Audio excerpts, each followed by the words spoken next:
Beginilah kondisi salah satu bangunan di Sekolah Dasar Negeri 1 Sridadi, Kecamatan Kalirejo, Kabupaten Lampung Tengah, yang terlihat sangat memprihatinkan. Bangunan untuk 3 ruang kelas yang menjadi tempat anak-anak bangsa menuntut ilmu pendidikan, saat ini sudah tak lagi terpakai. Ruang kegiatan belajar mengajar tak layak itu diketahui sudah terjadi sejak 3 tahun terakhir. Kemudian diperparah dengan musibah ambruknya atap bangunan pada Desember tahun lalu. Kini, puluhan siswa kelas 3, 4, dan 5 yang menempati ruang kelas tersebut terpaksa harus mengikuti kegiatan belajar mengajar secara shift atau bergantian pada waktu pagi dan siang, di ruang kelas lain yang masih terpakai. Ya, saya selaku komite sekolah ikut prihatin dengan kondisi sekolah yang ada di sini. Harapan kami selaku komite sekolah agar bisa pemerintah segera membangun sekolah ini untuk kenyamanan dan kelancaran belajar anak sekolah. Ada keluhan nggak Pak dari orang tua melihat kondisi ini? Banyak keluhannya ya tidak nyaman dan ingin segera dibangun, cuman ya tetap menunggu dari pemerintah.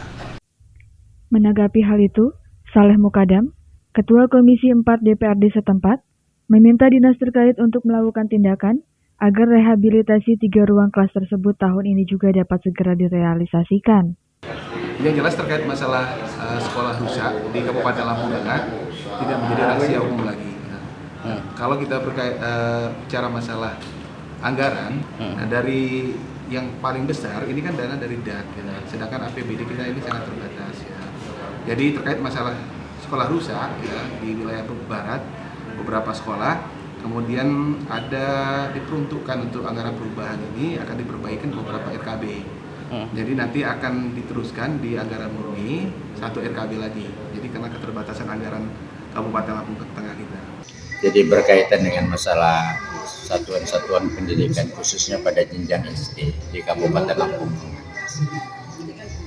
Sebenarnya saya ikut prihatin dengan kondisi khususnya tentang prasarana.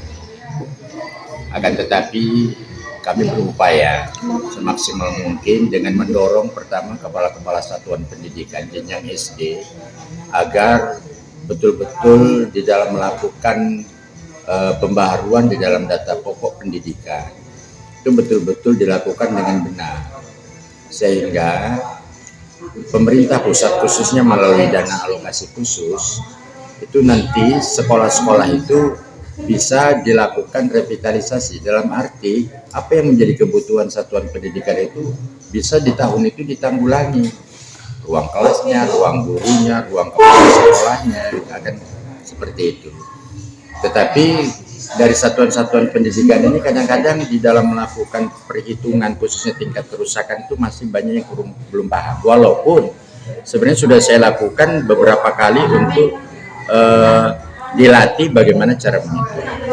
Kemudian di tahun ini dengan adanya berita-berita baik itu secara online dilaporkan kepada Pak Bupati, kemudian diteruskan kepada saya.